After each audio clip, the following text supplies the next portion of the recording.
Shalom. I give all praise, glory, and honor to Yahweh, Ba'ashem, Yahweh Shai, Ba'ashem, Kakodash. Double honor to the apostle of Great Millstone. Peace and blessings to y'all who's pushing his word and truth and sincerity. All right, we the Hebrew Israelites.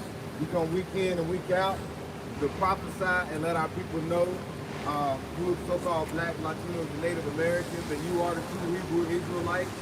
Okay, and that is like you say, we always show the list.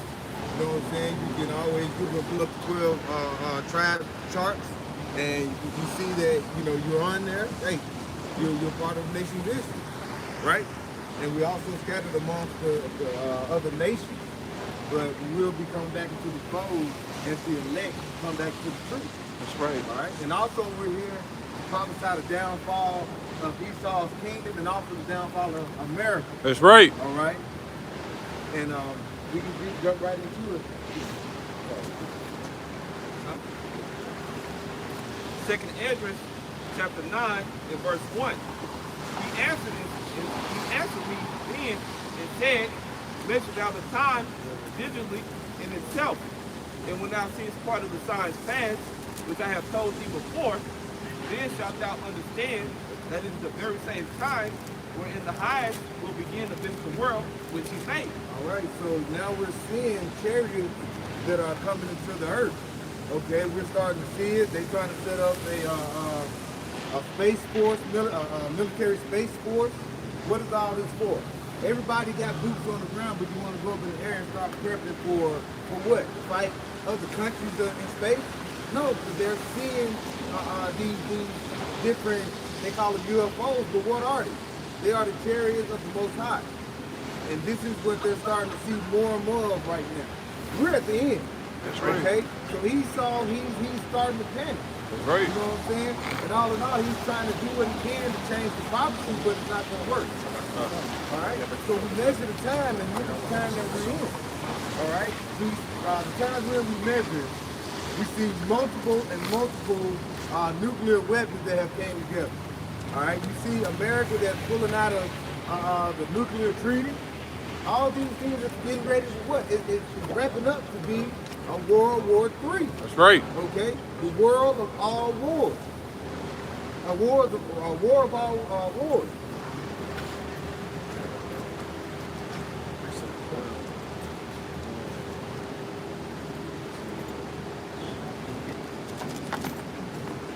Okay, here we go. Habakkuk chapter 3, verse 3. It says, the Most High came from Teman, and the Holy One from Mount Paran, Selah. Which Teman is one of the chief cities of Edom. Okay, representative of his wisdom. Right? It says, the Most High came from Teman, and the Holy One from Mount Paran, Selah. His glory covered the heavens, and the earth was full of his praise. Why? Because as he was destroying the Edomites that represent Teman in the more current times, okay, we're going to be praising the Most High, man. That's right. Okay, the elect. It says, in verse 4, and his brightness was as the light. Why is that? Because he's going to be coming, Yahweh Shai is going to be coming with chariots, man, with the angels. Right? It says, and he had horns coming out of his hand, and there was the hiding of his power. Right? You know, backing up the chariots of the Lord is going to be coming out to deliver the Lord's people. That horn is representative of those laser beams, right? And that's going to be the projectile. That's going to be the weapon, okay, that's in the hand. If it was a physical man with a sword, that's think of that. Yeah. Except that horn is a chariot, and in his hand or in his control is that laser beam. Right. That word horn literally just means power. Come. You know what I'm saying? Like if you have like a horn, like a rhino has a horn, but that horn that it uses is as a weapon to be able to move the enemy if it needs to. So that horn, the brother went into goes into beams of light. Right. You know what I'm saying? So like look at it. You know what I'm saying? People talk about so far fetched. But Esau has lasers. See, the Most High don't have lasers. Exactly. Right. He came up with Cyclops. Where do you think that came from? He has lasers in the heavens and satellites. So But you Most know High, but what's the Most High can have his own laser beam. Okay. He showed you in that movie, what is it, War of the World? He showed you. He expected the Most High to come with those, that horsepower, with those, basically those lasers. Independence Day. Yeah. Independent. Done. And so what he got to do, he's trying to prepare for us. He's trying to prepare for us. That's why they had to go and say something about those chariots they were seeing that was passing by those jets. Yep. They was like, man, we ain't never seen nothing move like this. That's not, we haven't seen no human to create something like this. So they knew it was a high power. So they know something is coming because you're starting to see it more and more. We're starting to see it out here in different camps, brothers and sisters. Yeah. So this is getting ready to come about. But so what's Esau's gonna do? Because we're measuring the time diligently in itself. Second Amos 13 say, we don't in the midst of dust, smell of smoke, fire and tempest. So what does that mean? It means those spirits are gonna have concentrated heat. When the world calls, you know, it's nothing far-fetched. Esau's got the thing. How about you? Right? He's having this big house. Right? Hey, so he's trying to set up, like you said, the World War II. He feels like when that happens, he's gonna come out of like the Phoenix, come out on top. He's gonna come out and it's gonna be 500 million people or less. They're gonna have their luxury. You know, everything's gonna be all right, and they're gonna live lavish after the World War. But little do we know that the kingdom of heaven is gonna come right after that, and it's gonna be eternal. That's right. All right? But Esau is going to go and try to do what he can to make you his people. So basically what I'm saying, he's going to be a God to you. All right? We're not done back there. I was just watching something where this guy was on the news. He's the owner of Applejack, API, JEC or something like that. But they teamed up with the National Defense. And what they're doing is they're setting up to put a chip in the vaccine, in your vaccine. Okay? Because, like you say, a lot of people are going to take that vaccine. And for that coronavirus. And what they're going to do is basically said it's not going to track you. It's just going to show how many, he's going to show how many people that basically that received it. That's tracking sound like to me. That's right. If I can say, they got that ID 2020. Yep. That was a plan that these governments came together and said they want to bring. What's that entail, man? They said they want to pair they said they want to pair a microchip implant with a vaccine, man. Coincidentally, what are we in? A coronavirus pandemic, man. So far, man. Right. Hey, this is all the plans of these wicked elite rich international bankers. So we see what's going on, like you say, but the rest are blind, but he did,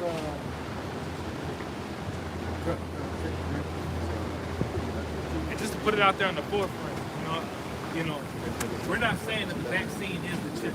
Right. We're not saying that the vaccine is the chip. Right. All right, the mark of the beast is going to be a physical digital ledger, a device that will be implanted into your right hand, forehead, left hand, finger, wherever you want to put it.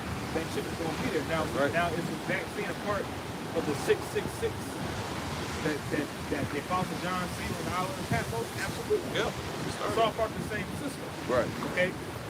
Now we're not saying that the vaccine is the chip, Right. but we know that it is leading to the chip. It is leading to the mark of the beast. It is all going digital. That's right. Okay. If you can't see that this system ain't going all digital. Out there in China right now, before you can go into a store, you have to scan it on your phone. Pretty much it's like a QR code in a digital ledger that pretty much states as if you have been cleared, for lack of better words, to even go into different stores. Right. And America's going to be coming with that pretty soon, something called the COVID test. Whereas if you get the vaccine, your digital record will be on your device, on your phone. You scan it, and say, okay, this person has the vaccine, or this person's good enough to come to the store. If you didn't, they can make you get out. Right. Everything's going digital. Like like he said, everything is going digital. Like they want to put that chip there to let you take that vaccination. But like I said, that's not going to the mark of the beast, but that's a prep. He's prepping you. He's trying to get your mind and the masses of people comfortable receiving that type of injection. You know, because they bring forth the mark of the beast and the economy collapse. What they're going to say? Well, you already took a vaccine with a chip in it. What's so hard now receiving it? You done did it before. You're not a virgin to it. Right. So that's Esau. He's a deceiver. Okay. This is 2 Corinthians chapter 11, verse 2.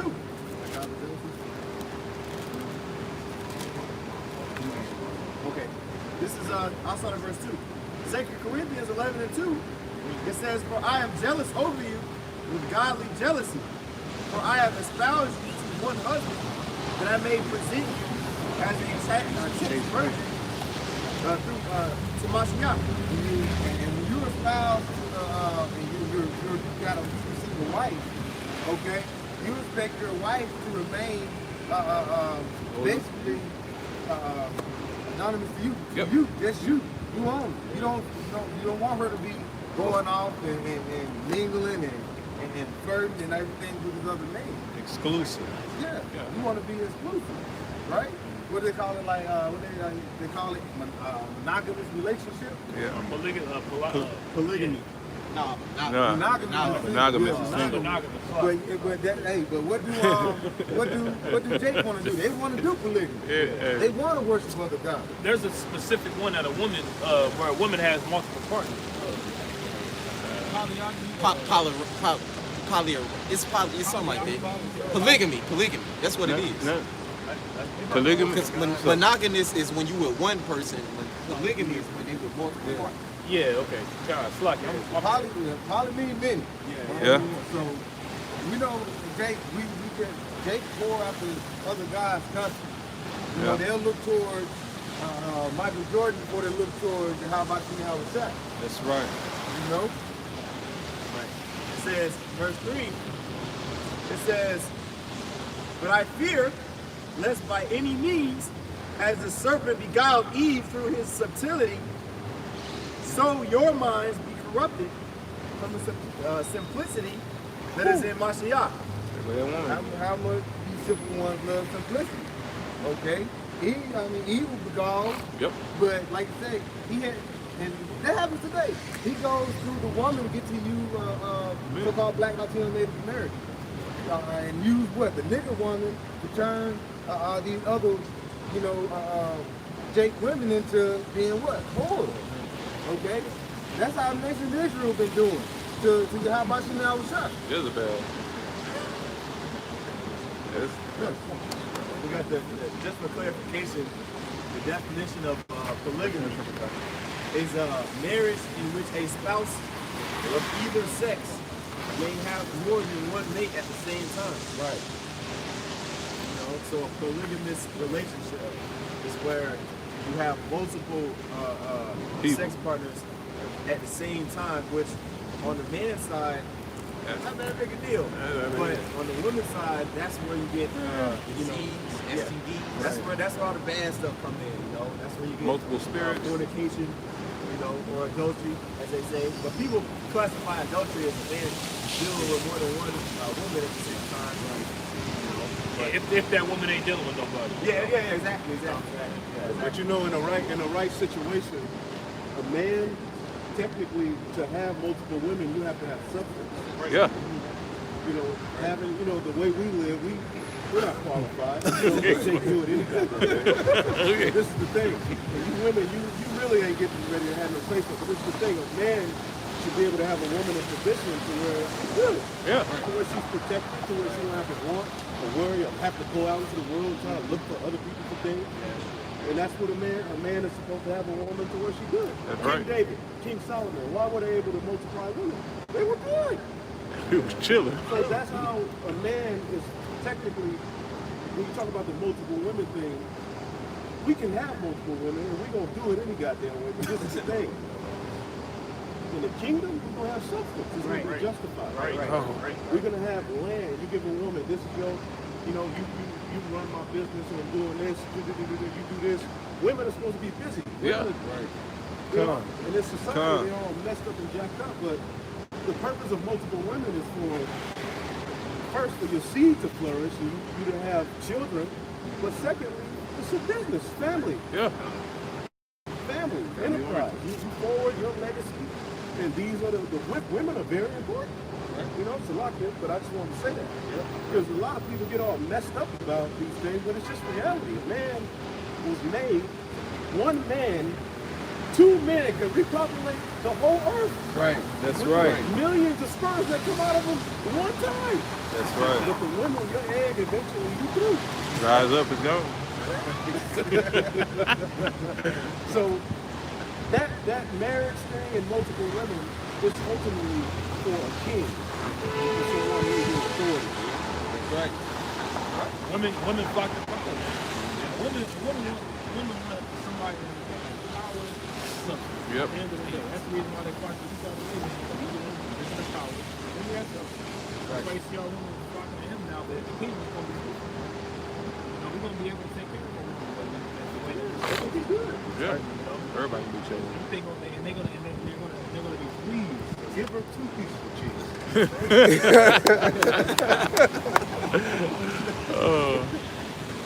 This is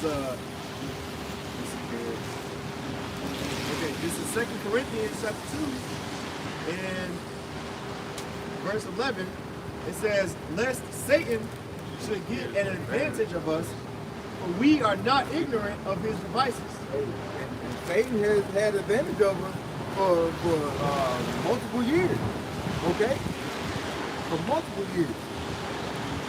Since who was that? Christopher Cologne, 1492, he sailed over here. Ain't that when he came, he was all nice to the Indian, next thing you know what? He gave him smallpox.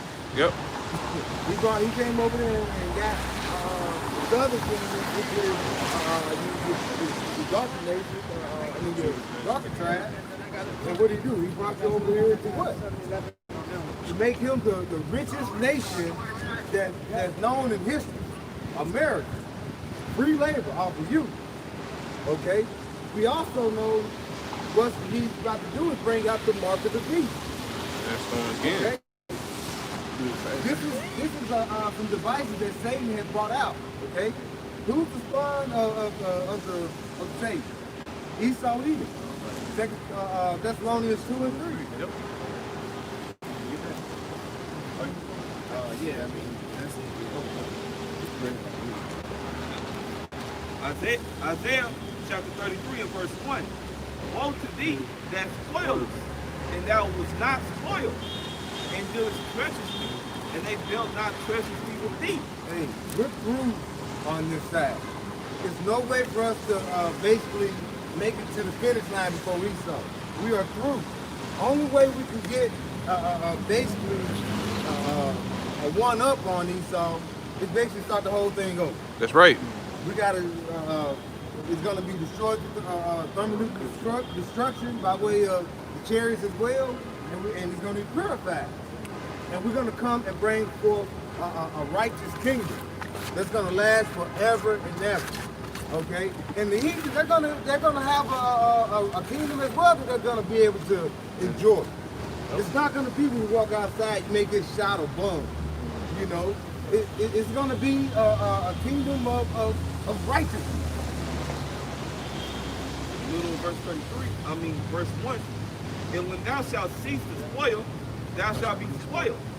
And when thou shalt make an end to deal treacherously, they shall deal treacherously with thee.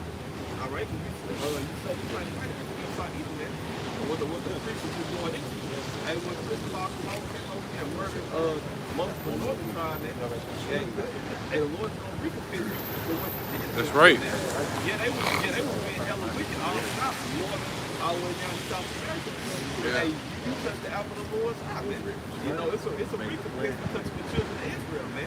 You know, if you would have touched Ham, Moab, Elam, hey, how about you shot wouldn't care, man. You know, well, he got a pick of them. He got to pay for them sins because Isaiah 14 talks about him being a tyrannical ruler of smote the people, all the people. He smoked all nations and continue around. Right. He's oppressed all nations. So they got to pay for their wickedness too. That's also in today's society also, because whenever he put hell on us, after he put hell on us, he went overseas and now he's doing it to everybody else. Psalms 83, he got together with the other nations because Israel off being a nation. Yep. And then what he do from there? He put the other nations in subjection. They're oppressed. Because you let like you say, Kim Jong-un, they battling with America. You let Kim Jong-un try to shoot a missile or something over here.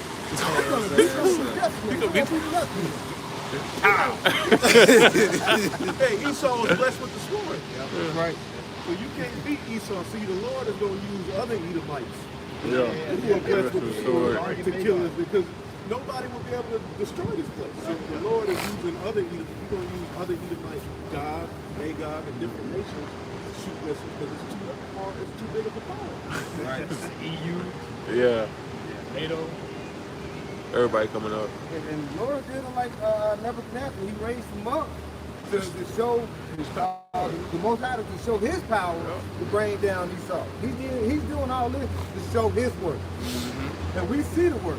Isaiah 33 and 6. You know, wisdom and knowledge forget it by time and wisdom of wisdom and knowledge forget it. I don't want to wisdom and knowledge. Shall be still at time and instruct salvation. The times we got to realize that it's not going to get any better than this. That's right. It's on the way down. It's like a downhill fall. You ever ran down the hill and you trip? Still tough. Yeah, it's tumbling. That's what's coming. It's tumbling. That's right. CTD, huh? And there's the scripture talks about in Jeremiah how the Most High say he's gonna Raise up. he gonna roll Babylon like a burnt rubber or something like that. I know there's one in Proverbs. Maybe you think Where about it talks about the rock. Yeah, I think it is It's like Jeremiah. 50. Isaiah chapter 33 and verse 6. And wisdom and knowledge shall be the stability of thy times, and strength of salvation. The fear of Yahweh is his treasure. Hey, that's wisdom. When you had that fear of the Yahweh outside, you had that fear, then you understand, hey, well, I better look and see what's going on with the world. I better get in the scripture. Yep. You know? Yeah. Because this is a map. This is telling you what's about to occur. That's right. What's occurring right now. Yep. You know, as we mentioned, they're going to put those chips in those vaccines. For what? Why did you put chips in there? Talking about, just, you know, who got it? He's monitoring you. And also, like you said, it's prepping. You already got a chip. Why not get another? Right, and not only is it a map, the only way for you to understand it is that it has to be. Give it on You gotta have a key. You gotta have a key. You gotta go through that order. The order of the throne of David, the Hawashai, David, and the rest of the 124,000. He said, I'm gonna give the keys to David. That comes with the understanding, with the blessings, with the government, everything. Yeah. Like, I was saying, like the elder mentioned the map. You know what I'm saying? Like you have the map that comes down, but you gotta have a light to be able to see it. Yep. Everybody got a Bible, but can everybody understand it? Right. Everybody got a scripture in their house, but they use it as a door stopper, and they use it as a house cover. You know what I'm saying? But we actually use it. I got the scripture for you about this. I'm trying to roll it down. Jeremiah 51:25. Behold, I am against thee, O destroying mountains, saith the Lord, which destroyeth all the earth. And I will stretch out my hand upon thee and roll thee down from the rocks and will make thee a burnt rubber. Damn. It's burning too. This is going into, like you say, the destroying mountain, and what it say, destroying the whole earth. Who's doing that? Hey, so-called black people ain't doing it. You don't have no power, okay? You don't have a military. What do you got? So you know that Esau that's going into. Esau evil, all right? Esau at the end of the word, Jacob at the beginning of that folly.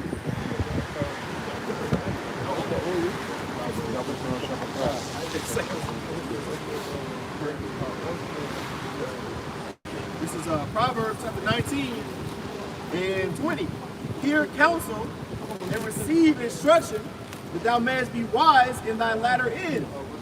We're still going into the instruction that the Most High has given us, the Lord's people, okay, what to do during these times. What to be focusing on during these times. The mindset that we need to be adopting during these times. Read it again. It says, hear counsel and receive instruction, that thou mayest be wise in thy latter end. Receive counsel. Hear counsel and receive instruction. Hear counsel and receive instruction. That sounds like an order, but our people are not in order and they don't like to hear counsel. Okay, they don't like to hear instruction. Okay, they want to hear smooth things. Okay, they want to hear things like that. Continuing on, in verse 20, it says, verse 21, there are many devices in a man's heart. Nevertheless, the counsel of the Lord, Yahweh, Yahweh, that shall stand. Hey, one of the things that people are counsel bad, what's coming up? Thanksgiving? Yep. Okay, they listen to the So-called. counsel that said, oh, Halloween, yeah. Forget about that. Saturday? Yeah, God. Hey, this is when the wickedness is at a high level right now. This wickedness is at a high level, and ain't it a coincidence that the devil's election is coming up? Yep. Right around the corner. Right on the full moon.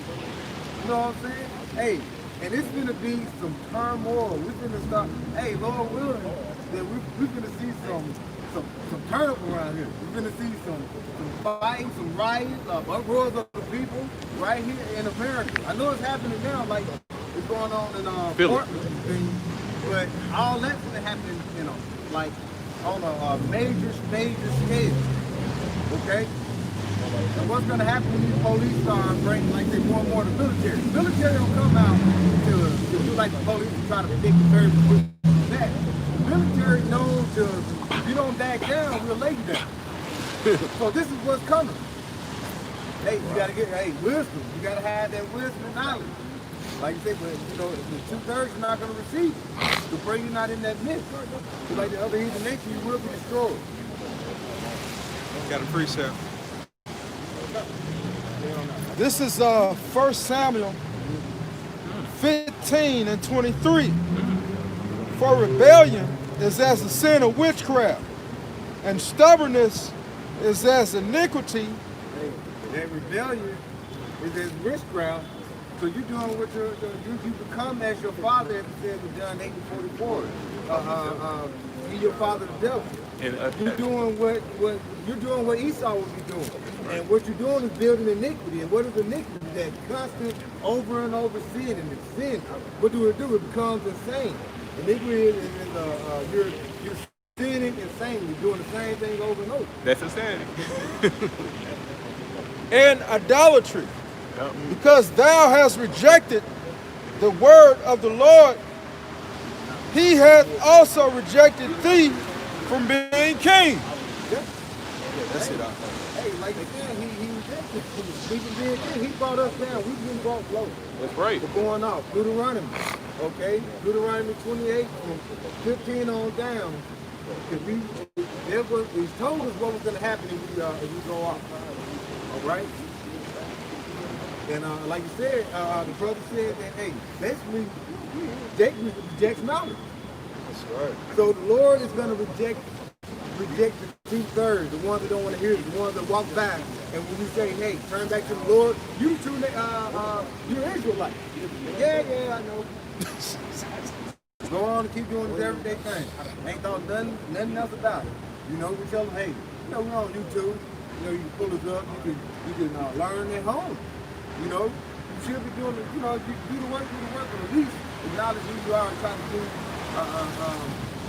basically, do the law of action command to the best of your ability. Not saying we're perfect, but Jake don't even try. So the Lord said, you don't reject us, I'll reject thee. Isaiah. I got a precept. It's Revelation chapter 18, verse 4. And I heard another voice from heaven saying, come out of her, my people, that ye be not partakers of her sins, and that ye receive not of her plagues. So this is going into, the elect physically being caught up and delivered from Babylon, okay, and all the places that, that thermonuclear destruction is going to come. And so, what is going to be the result or the situation or scenario of the 2/3? They're going to be partakers of the plagues of Babylon, right? Right. They said, we read the next verse in verse 5, it says, for her sins, or basically because her sins have not, her sins have reached unto heaven, and the Most High hath remembered her iniquities. So that's like I said, their sin stacked on top of sin. Their sin have reached unto heaven. Right. Like it's so much BS that they committed. The Most High can't ignore them. He can't just, it's like, that's like their greatest asset. That's it. Right? That's America, man. Oh, the 18 shit coming about my people. That was physical. So the Most High was telling you in what is that, Micah 2 and 2? Yep. He was telling you to come out of her spiritually. Get your mind out of that carnal mindset. Come into her like a newborn babe, like desiring for that new milk. If you didn't do that, you're not going to receive that Revelation 18 and 4 and get delivered up. Exactly. That Micah 2 and 10, that comes first. Right. And then Revelation 18 and 4 is following after that. As long as you continue. Hey, this place is going to be destroyed, bro. You got to get yourself together. If you don't, hey, you don't, Hey. we're wiping the blood off our hands. I'm down. Because it really is for the boil down to, do you really hate your life unto death? That's right. Because you're getting ready to have to leave everything behind. Your phone, the car, the house, the apartment, your wallet, your ID, you're getting ready to have to leave all of that shit and go towards the Lord. That's what we're going to have to fully separate. Right. So it's gonna be, hey, that's a great leap of faith. So that's what we gotta do. Eventually, if you're an Israelite and you believe in this thing, you're gonna have to fully separate from the beast.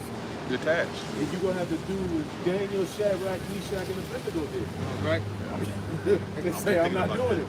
I'm not bound to this shit. And I'm gonna go, you're gonna have to go through faith. You might have to throw away the cell phone, whatever the Lord do. The Lord gonna do what he do, but as an Israelite, you got to prepare to leave it all behind. That's right. And it all starts here. Yeah. that standard starts here. Yeah. That standard starts here. Because like they ever said, when that time comes, you got to say, no, I'm not doing it. You have to stop. Right. You got, and that's, my uncle told me one time, he was like, the first thing becoming a man is learning how to say no. And I actually had to become basically off an age as a man to try to really understand it. Because when you say no, and start saying the yes man all the time, when you come from just yes, you're just doing it, going with the flow, doing it downhill. If you start saying no, that means you're stopping. People gonna question it, but why you don't want to do what we're doing? Why you want to follow the rest of the sheep? Yep. That was Yahweh Shai did. He came and he brought out a standard and wicked scribes and Pharisees panicked. Because you start having more and more of the masses start to listen. So they were like, you taking money out of our pocket. That's right. That's right. So we're starting to stand it right here. And while we're doing this is actually, we're the voice of Yahweh Shem Yahweh Shai. When we bring out the words, believe it or not, we're breaking down this kingdom. Okay? Through the spirit of Yahweh Shem Yahweh Shai. He's listening to it. Wisdom of Solomon, chapter 3 and 2. In the sight of the unwise, they seem to die, but their departure is taken from misery. And they're going from us to be utter destruction, but they are at peace. Going from the other destruction. They're at peace. So to the unwise, it seems foolish. Yeah. But the foolishness of preaching is salvation. The first Corinthians 9 said, woe is me. If I'm not, I don't Preach not the gospel. So we have to let it know. And like I said, we out here, we look like, people say, hey, look at them. They food, they out here, it's been raining, it's cold. Hey, Got dresses on. yeah, got dressed on. Right. This is foolish, bro. You gotta be crazy to do this work, man. If you ain't crazy, we're loco, man. We're crazy. Like Jake say, crazy for Christ. We're crazy for Yahweh Bashmiel. That's right. Like we're crazy. We really believe this thing. We believe he rose from the dead, and that's why we're out here. That's right. Like we literally believe this thing, and we're crazy. And you gotta be crazy to get to the kingdom. Right, right. Like we be looking at the chariot screaming. Crazy, bro. Oh man. We're woke. And like you say, when you're currently looking at it, you feel like you guys are bugged out. But we're looking back at you saying, no, you're bugged out. That's right.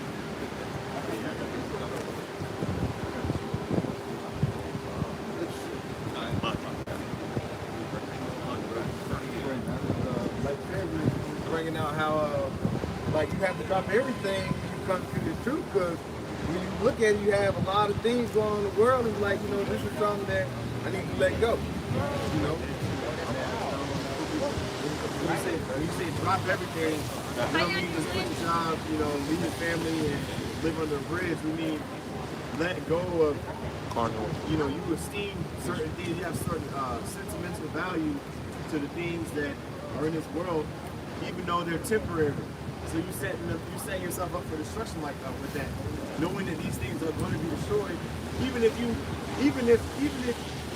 a normal person shouldn't have sentimental value toward souls, a whole lot of things, man. Because at the end of the day, you gonna pass away too. That's right. Your necessities in life change. Like you said, you have a car that you say, hey, I love this car. I do so much for this vehicle. But when you really get to the truth and get that fear of the Lord, hey, this car it probably ain't gonna be, it ain't gonna be that much longer. Right. You even like that car, but you're not thinking of eternal. It's more of a spiritual thought. So when we are. I was just gonna say it's here while it lasts, man. It's just, right. That's it. There's not much more than that. Just we're all in different situations right now, and it's temporal. It's temporal. So why go 100% fully invested in anything of the world? As far as, like I said, it's how you esteem it, how you value it.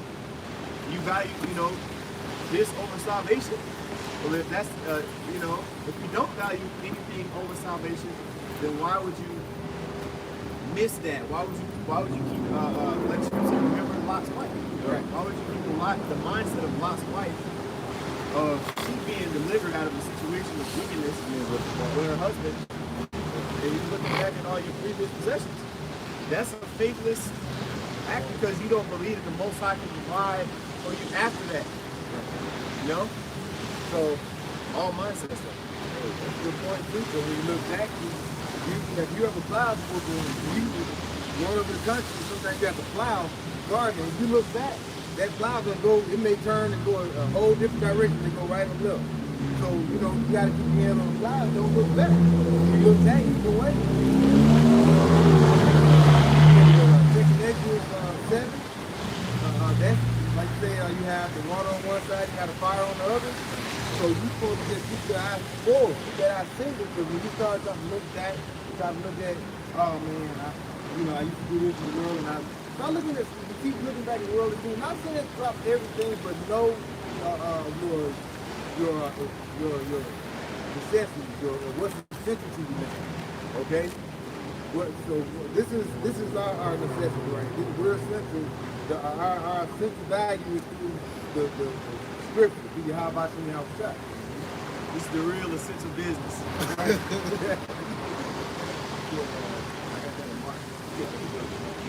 This is Mark chapter 10, verse 17.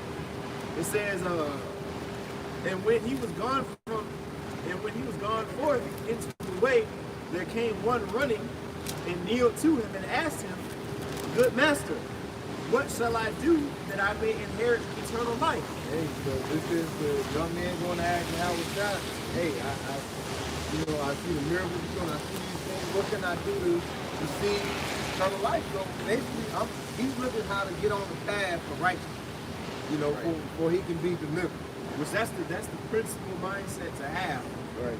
To even want to follow the Most High, you're not going to want to read the Bible and none of this, unless you genuinely have an affinity towards serving Yahweh Shah. In verse 18 it says, and Yahweh said unto him, why callest thou me good?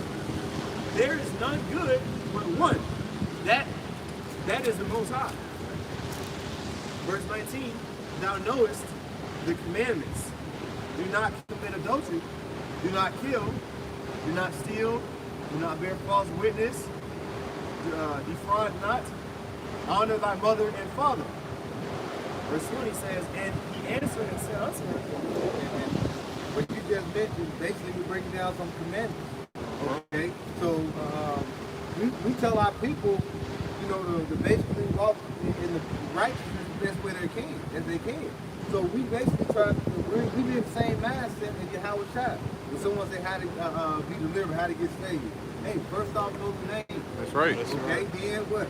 Pull out the scripture. Know who you are. That's right. You 12 tribes of Israel. It's a step to this. It's level. Right. So Yahweh Shai basically breaking it down, letting them know this kind of level to this. So he said, how can I do it? I want to get saved. So he's breaking it down. Time.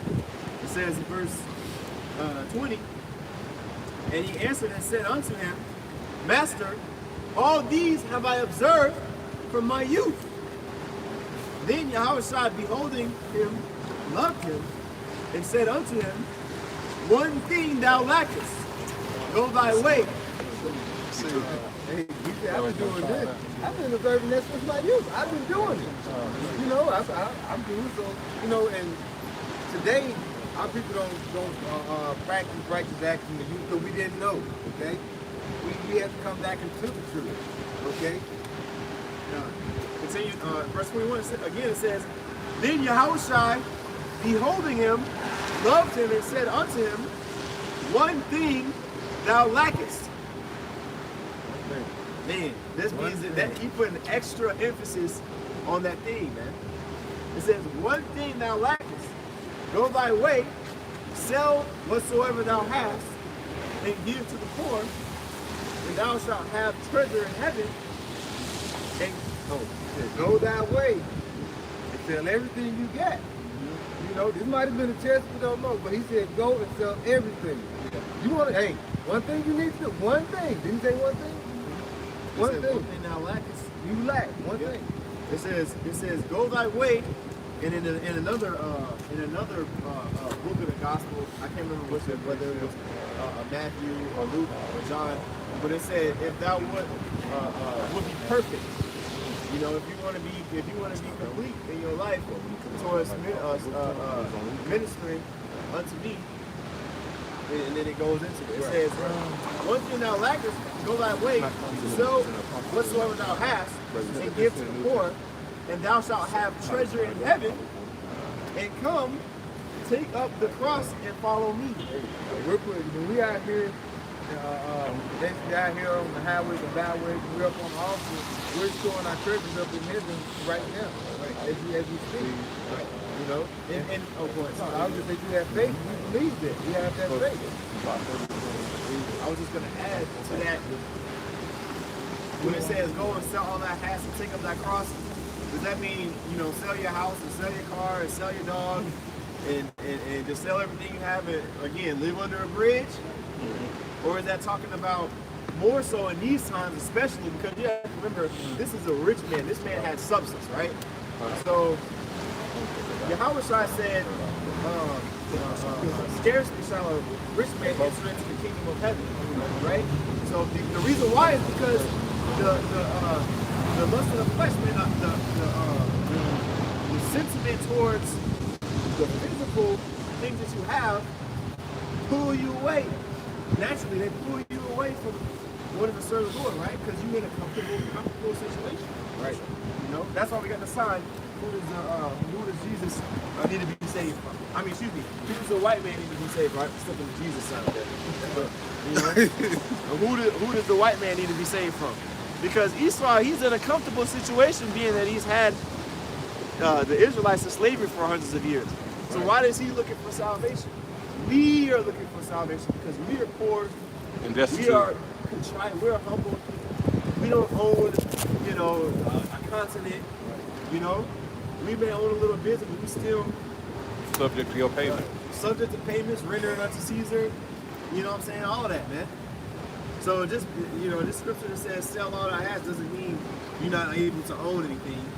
Okay, because chiefly at that time Yahushua was on the earth, walking on the earth. You wouldn't want to be around that while he was alive. Right. The scriptures say he had multiple other disciples outside of just the 12. 12. Yeah. So there you know was other men that had did that. You have to do. Yeah, and I'm sorry. No, go ahead, bro. Yahushua said that the Son of Man has nowhere to lay his head. Yeah. That's right. That's the You message. know? That's right. He wasn't priding in not having a house. He just was not of this world. And his time on the earth was very limited. Right. So he had to physically, was no telephones, no internet, physically go and preach to this city in Jerusalem because the Hop around. gospel was preaching to circumcision first. Right. And then it was spread out. Uncircumcised. So with that being said, you had men that also didn't have houses. If they were following Yahushua, they, you know, they had to sojourn in the cities that you know, they was in. So think about that, man. You know? Didn't like the other disciples, they drop everything and Yep. go to Yahushua? Yep. Yeah, some fishermen, Right. back and back. You know, they still had to do some type of work to get some money, but Right. he said drop everything. That's what he was giving to this young man, telling him, hey, let it go. You know what I'm saying? He said go back and sell everything. Like if you just say go sell everything and come back empty-handed, no, but he's trying to, he's testing it. Yeah, because like I said, it said, then shall thou have treasures in heaven, because he was giving those things up for the kingdom of heaven's sake. You know? But now, Yahushua, we're serving the Spirit. That's right. You know, we can't follow him physically and go from house to house, you know, go from different city to city like how he was going. That's why we got by way of the internet. You know what I'm saying? He made it more convenient for his men. Yep. To instead of trying to travel, going place to place, now we just cut on YouTube and we can hear from London. Yep. You know what I'm saying? Germany. Germany, we can hear it all over. You know, South America, Yep. Peru, we hear it all over. So this is, and this is also showing that the word is going across the globe. That's right. Letting you also know that we're at the latter day. That's right. It's going to go down and be destroyed. That's right. Was Sirach 10. Yeah. 8. One Yep. kingdom will One be translated from one to translated, another. Through what? Through righteous dealings and riches got by deceit. This is what's coming. And, Go ahead and read it. Second Ezra 16 is verse 41. He that selleth, let him be as he that fleeth away, and he that buyeth as one that will lose. Verse 42. He that occupieth merchandise as he that hath no profit by it, and he that buildeth as he that. Make you ready to the battle. Oh, I can't do it. But that's good though. Yeah. Didn't you? Oh, Yeah. okay, it's the same. Okay, yeah. Jake like, hold on. Don't Stop. just, Nah, it's one verse ahead. oh, okay. Yeah. Verse 43. He that, verse 42. Go to read it. Second Ezra chapter 16 and verse 42. He that occupies merchandise as he that hath no profit by it, and he that buildeth as he that shall not dwell therein. Verse 43. He that soweth as if he should not reap. So also he that planteth the vineyard as he that shall not gather the grapes. They that, verse 41. They that marry as they that shall get no children, and they that marry not as the widowers. Verse 45. Yep. And therefore they that labor in vain. And Hey, just like I know wanted to do, man. Hey, these like in the elder y'all supposed to be wanting to, man. Hey, you gonna have to cut Babylon completely off, man. All these things that we have built up and stored up here in Babylon, where you got $10,000, $20,000 in the bank account, hey, you gonna have to take some of that, man. You know? I'm gonna grab that 40th verse for that, brother. In 2 16, it says, "Oh, my people, hear my word, make you ready to the battle." Okay? And we preparing ourselves for the ultimate test, man. The hour of temptation, Jacob's trouble, man. It says, "And in those evils be even as pilgrims upon the earth," man. Yep. A pilgrim, hey, they not staying in one place, man. They ready to go at moment's need, man. You know? And that's what the Lord is preparing us for in these times, man. Hey, we gotta go forward. We gotta flee forward. You know? Yep.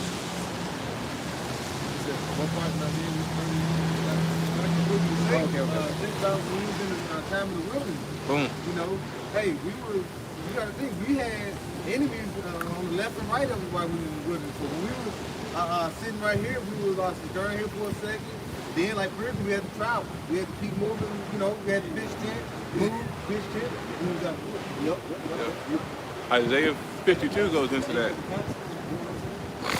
We have to eat that meal in the haste. Yeah. Yep. This is Jeremiah chapter 30 and verse 6. It says, I saw verse 5. For thus saith Yahweh, we have heard a voice of trembling, of fear, and not of peace.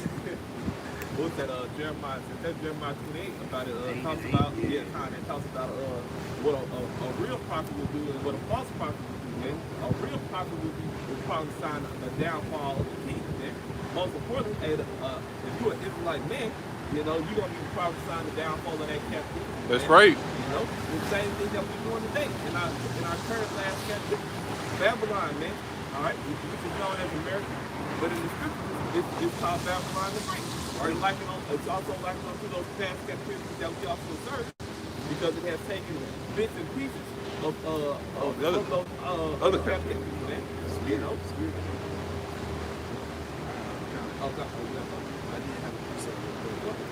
This is Jeremiah chapter 6, verse 13.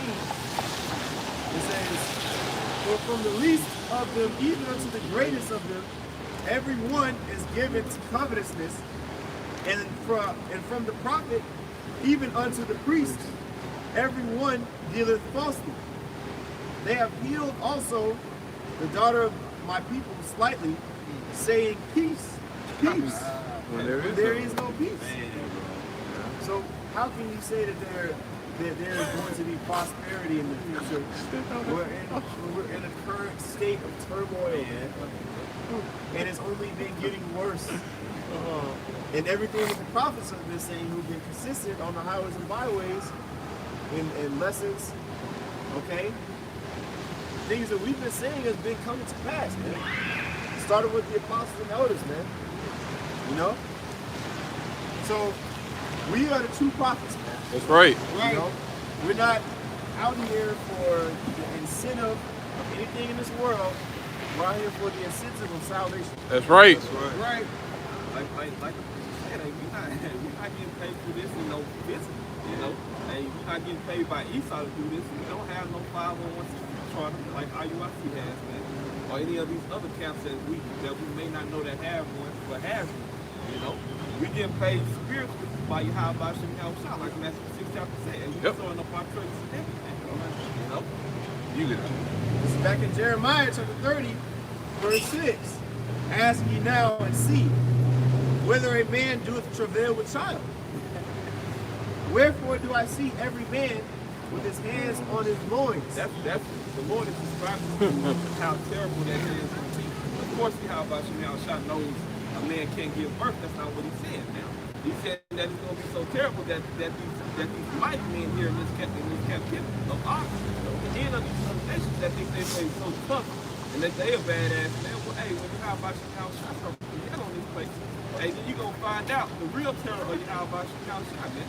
The one who you call God in Jesus Christ has a beef with all these people on the earth, man. That's right. You know, because nobody here on this earth out of 7.5 billion people, as we talk here, only a small remnant, a small percentage of these people is even trying to keep the laws and statutes of Yahweh Shah, man. That's right. So with that being said, hey, it's a recompense for that, man. You know? Yeah, you don't follow the laws of Yahweh Shah to the best of your ability, because we know you can't keep the laws to 100%, but you can put forth an effort, man. You know? What was that, Romans, came to, I forgot the chapter, it was like the 9th chapter. It tells us about how we are in a grace period, man. You know?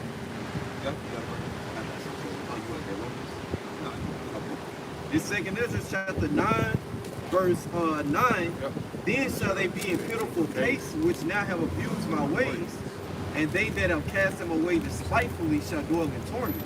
Right. Just like I said, we have completely made void of all Yahweh Shah, man. So hey, it ain't gonna be no covering for your sins, man. You know, the Lord said, hey, if I didn't send men unto them, or to paraphrase, then they would have covered for their sins, man. But I have been sent unto them. And Yahweh Shah has been sent unto the nation of Israel, being his men, man. So Mark 2nd chapter said, hey, reverence Yahweh and reverence his prophets, man. You know? So hey, we are basically that mediator between Yahweh and Yahweh Shah, man. You gotta learn from a particular man that's set up on this earth, man. You know, as it says in Romans 10th chapter. Verse 10, for such as in their life have received benefits and have not known me, and they that have loathed my law while they had yet liberty, and when as yet place of repentance was open unto them, understood not, but despised it. Yeah, it says the place of repentance was given unto them. They understood it not. They had liberty. Man, they're able to receive the same things. They rejected it willfully. Now, of course, it's according to the will of the Most High, but there was an opportunity, man. There was an opportunity, and it is an opportunity for the Israelites, man, to come into the understanding, man, of the scriptures. You know, starting with the men, of course, because women were deprived of knowledge, but chiefly the men. That's right. Time to step up, man. You know? But you want me to get that in Romans? No. Okay, this is Romans chapter 11, and this is going into what we're bringing out. Romans 11 and 5. It says, matter of fact, I'll start at verse 4. It says, but what saith the answer of the Most High unto him? I have reserved to myself 7,000 men who have not bowed the knee to the image of Baal. And you know, the prophets and men of the Lord are those representative of those 7,000 men. It says in verse 5, even so, then at this present time, there is a remnant according to the election of grace. And that shows you that verse where it said that 7,000 men is talking about the election. Yep. They wouldn't bow their image to Baal, man. Which today is a self-proclaimed white man, man. Him and his rulership. The ancient Roman Empire back again, which is America or Babylon the Great.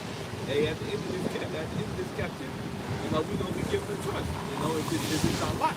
You know, are we gonna continue to walk in the way of Yahweh and have faith, or to death, man? You know, hey, Revelation 2 and 10, hey, keep my ways unto death, and I shall give you a crown of life. Praise, man. Matter of fact, that reminds me of the one that I get often. There's a parallel to that one in Sirach chapter 4. I'm not sure who was on. Okay, go ahead. Isaiah chapter 6, verse 9, and he said, go and tell this people, hear ye indeed, but understand not. No, go and tell these people what? Go and tell these people that's on this sign right here, because it was prophesied in Ezekiel 37 chapter. You know that we was gonna have a fight, man, with the children of Israel's name on it, man. And we was gonna prophesy back onto our people and return them back into the ways of Yahweh, man. Right? That's right. And see ye indeed, but receive not. And they gonna receive not. Let's see why they gonna receive not. Make the heart of this people fat, and make their ears heavy. Make their minds fat, make it to where they don't want it. They ain't gonna accept the ways that we bring it out. We bring it rough, rugged, and raw, man. Keep going. And shut their eyes, lest they see with their eyes and hear with their ears and understand with their heart, their mind, and convert and be healed. Right. Unless they understand, I would have to heal them, man. But they're not gonna understand because I don't want these people, man. There's a certain section of people that Yahweh Shai don't want out of the nation of Israel, man. And they are categorized as the 2/3 in the scriptures, man. You know? Yeah, I got this one in Sirach chapter 4, verse 28. It says, strive for the truth unto death, and Yahweh Shai shall fight for thee. You know, going into what Brother quoted with Revelation, the 2nd chapter, man. You know, that crown of life that we're seeking is only going to be acquired by those who endure to the end. You know? And that's a mindset, again, that has to be adopted if we claim to be true believers. Okay? Isaiah chapter 13, verse 1, the burden of Babylon, verse 5, sorry. Verse 5, they come from a far country, from the end of heaven, even Yahweh and the weapons of his indignation. That's talking about the nuclear missiles, man. Which is what Russia, they got the nuclear nukes, man. Which is the hypersonic nuclear missiles, man. Satan too. Hey, Satan too, God, brother. Hey, those missiles can reach America in approximately 20 to 30 minutes. 30 minutes. You're not gonna have enough time for you to leave your house to get to downtown Dallas in that amount of time. You know, you're gonna be hella traffic. You're not gonna escape, man. There's gonna be all type of hell. Most people probably won't even have cars today. Right. You know what I'm saying? Yeah. Django Strong, Marshall, all niggas ain't gonna have cars. You something like you do this with an EMP. Yeah. Oh, they trying to stop. Except for the chip. Except for the chip. Chip is heat, is heat. Body activated. Whatever they call charge by body heat. Yeah. That ain't gonna go out, but your phone. BTU.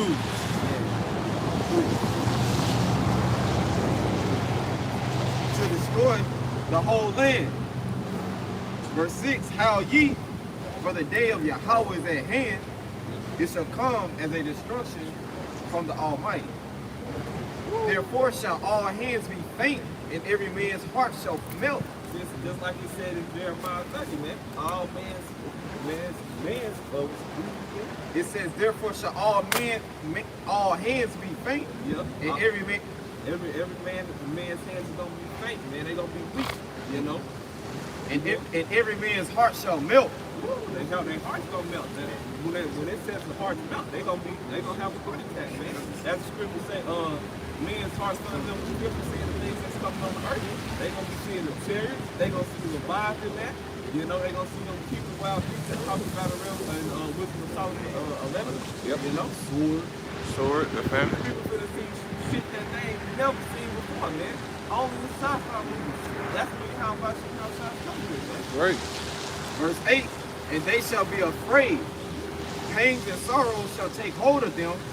They shall be in pain as a woman that travaileth. God. Hey, they gonna be as pained as a woman that travails. What? With child, man. You know? That's gonna be everybody. Man, woman, old, or young, man. Yeah, how about you how shy is putting them put these people to death, man. Right. Because they have made one walk. They shall be amazed one at another. Their faces shall be as flames. Woo! Hey, the face is gonna be as flames, man. Hey, that's that nuclear fire, man. Hey, they gonna be droused in it, man.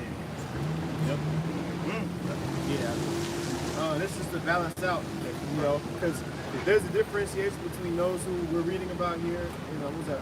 Isaiah 13. Okay, who are going to be suffering during these times that are to come, Jacob's trouble, and the men that the Lord has preserved, the men, women, and children of the nation of Israel, that the Lord has preserved, and will continue to preserve. This is 2 Timothy chapter 1, verse 6. Excuse me, verse 7. For the Most High has not given us the spirit of fear, but of power and of love and of a sound mind. So all of this hell is being let out of Pandora's box. What the men of the Lord are going to be is more so mentally stable. Of course, we're going to be scared as far as, you know, a little bit like uneasy about the whole world being destroyed. I mean, we've never experienced it before. But we're not going to be paralyzed by that. You know, you may have instances where where you're a little shaken up, but ultimately, we believe that the Lord is going to allow us the mental fortitude to be able to continue through whatever endeavors. You know? That's just a natural, response to the human body, man. You know, even when you're finna fight somebody, you may get a little butterflies and that, but shit, compared to the day of the Lord, man, that's nothing, man. Yeah. So even what we gonna see, along with these rest of these people that's gonna get the, let's go get the push from Yahweh and outside, we gonna be a little crazy with that. You know? Can I add on to last week? It says the Lord has not given us a spirit of fear. The spirit of what if. Of the potential outcomes that can happen. Worrying about that, that's not of the Most High, man. That's on the side of doubt. You know, this should have drive you crazy. You know, hey, that should have drive you crazy. What if Esau do this? What if? Bro, fuck that, man. Excuse my language. Focus on the Lord said, "Be ye not afraid, neither doubt." 2 Ezra 16:75. For the Most High is your God, man. And the God of them who keep his commandments and precepts, man. So if we fear and do what we're supposed to do, we're gonna be protected. The Lord is not a man he should lie, man. Right. Whoever called upon the Lord, Sirach 2, was confounded, man. That's right. You know what I'm saying? That's right. Things are written in the scriptures, man, time after time again. Hey, you want me to go ahead? All right, this is Psalms chapter 27, verse 1. This is a psalm of David. It says, the Lord is my light and my salvation. Whom shall I fear? The Lord is the strength of my life. To whom shall I be afraid? You know, because with these times coming into, we shouldn't have no fear, because fear equals up to doubt, like the brother was talking about. You know, and whenever doubt creeps into your mind, you start to bug out. You know. So through the spirit and power of Yahweh Shem Yahushai, and since we've been toiling so much, and seeking him so much, he has put that protection, that hedge of protection around his men, as it says in Psalm 34. But yeah, I was just, we shouldn't fear. Just like the protect the Lord's name is a strong tower, man. The righteous run into it and are safe. Yeah, Psalms 9 and 10. And then we gonna be calling on Yahweh outside. It's not a whatever situation we gonna be put in, man. You know? Yeah. Ezekiel 9 and 4. And Yahweh said unto him, go through the midst of the city, through the midst of Jerusalem, and set a mark upon the foreheads of the men that sigh and that cry for all the abominations that be done in the midst thereof. I got that word the Y in the interlinear. Strong's H8420. The Y, what is that the word for? Mark. Okay, got it. The word is the Y. It says desire, mark as a sign of exemption from judgment. Not the same mark that's in the Revelation 13 chapter, which is the rock, which is the incision. That's a plate. It's not the same mark. This is a mark of exemption of judgment, man. This is that seal that's talked about in Revelation 7, man. That's gonna be written in the election, man. And to the others, he said in my hearing, go ye after him through the city and smite. The angels, they gonna be commanded to loose those four winds, man. That's written in Revelation. They gonna loose the four winds, for other destruction to go out in the midst of the earth, man.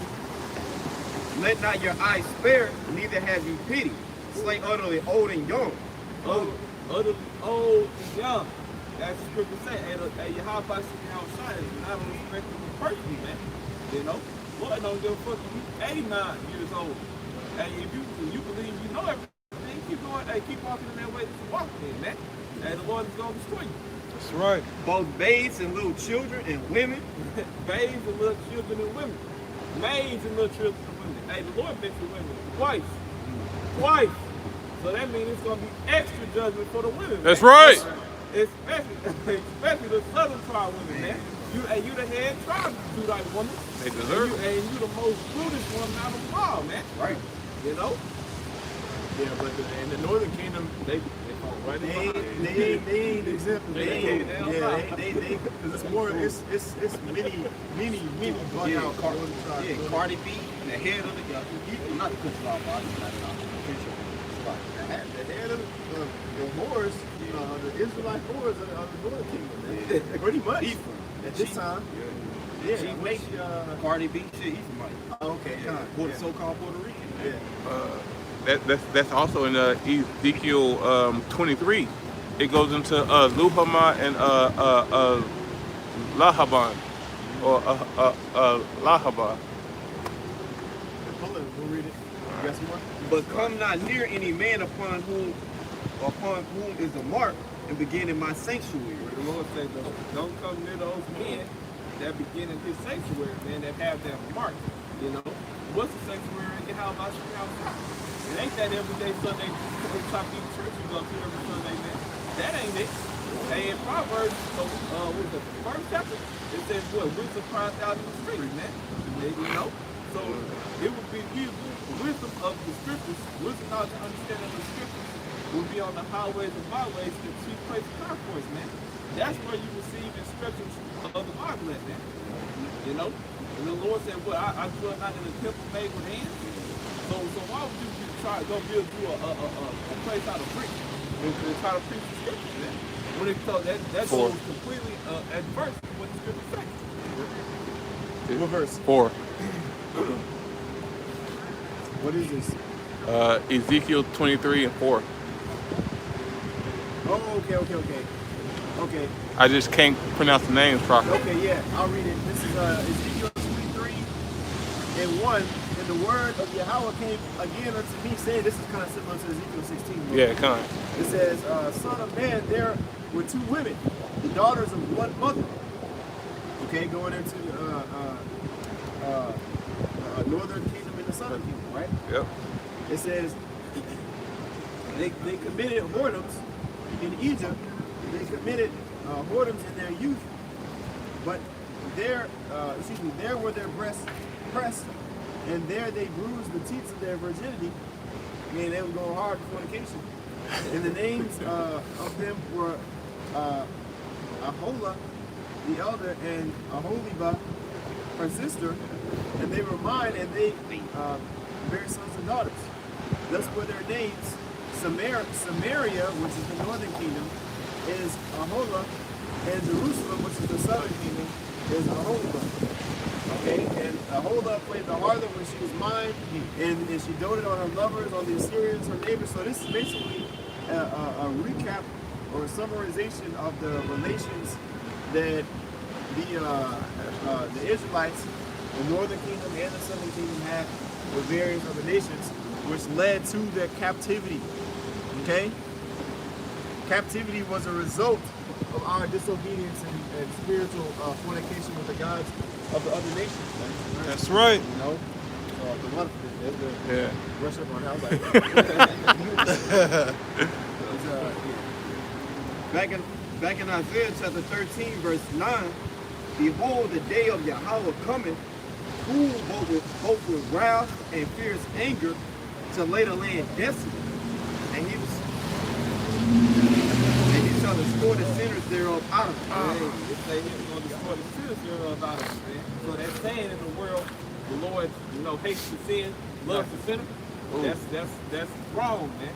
And Yahweh Shai hates the sinners, man. Right. So if you a sinner, and you're gonna be a sinner all the way to Yahweh Shai, comes, man. Well, you're gonna be destroyed in His presence, man, and in the presence of His angels.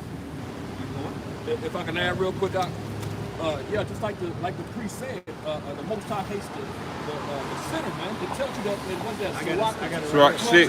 Yeah. I got you. Sirach to the 12, verse 6.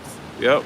For the Most High hateth sinners, and will repay vengeance unto the ungodly, and keepeth them against the mighty day of their punishment. And somebody would tell you, well, hypocrisy is not scripture. Well, Okay. Hey, we gonna see, man. You know, we gonna see. Hey, say that he's not a God that takes pleasure in wickedness. He's angry with the wicked every day. Hey. What that mean, man? Christian? Hey, yeah, Pastor Maharsha wrote the laws out for his people for a reason. You know, do's and don'ts. You know, and if you're walking in those don'ts, well, it's gonna be a recompense for those don'ts, man. Right. You know, what's the wages of sin? Death, man. You know, if you broke one law, you broke them all. That's right. Yeah, it says, but it is not possible to escape thine hand. What script did you quote it? So like this is the Wisdom of Solomon, chapter 16, verse 15. It says, but it is not possible to escape thine hand. All right, because it goes furthermore in 16. It says, for the ungodly that denied to know thee were scourged by strange, with the strength of thine arm, with strange rains, hails, and showers, meaning the nuclear missiles and the fallout. Well, that's going into the 10 plagues of Egypt. Also, Yeah, that's one of the 10 plagues of Egypt, which the plagues of Egypt are going to come into spiritually. This place is Babylon, Sodom and Egypt. So those plagues are going to come to this place as well. You know, but like you said, it's impossible to escape the hands of the Lord, man. So all the transgressions that these other people that are doing in darkness in their little secret places, thinking the Most High ain't gonna see, he's taking account to that, man. And he's gonna judge accordingly. That reminds me of Ezekiel in the 8th chapter.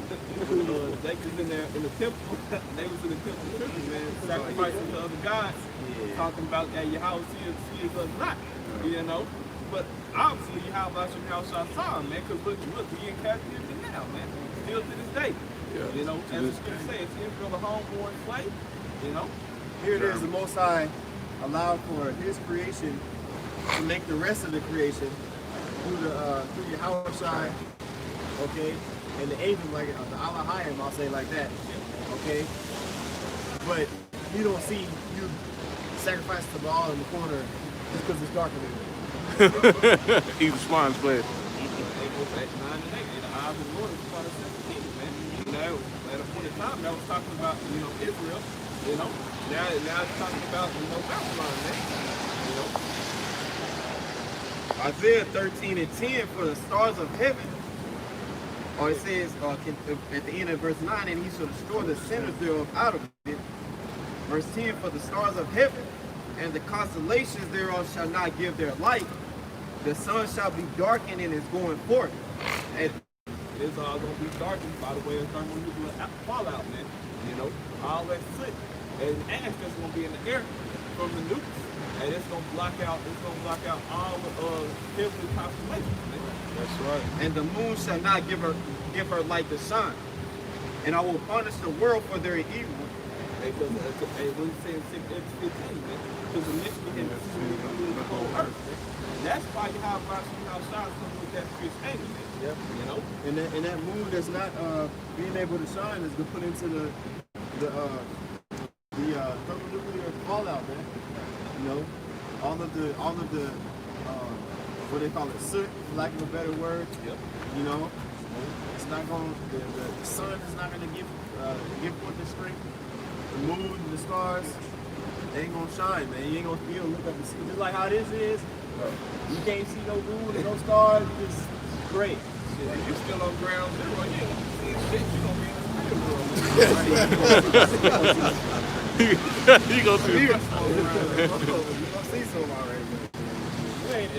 The script says, if the righteous skeptic say, we're saying that y'all in the center of here, they ain't gonna appear nowhere. They gonna be judged. They appear in the spirit world.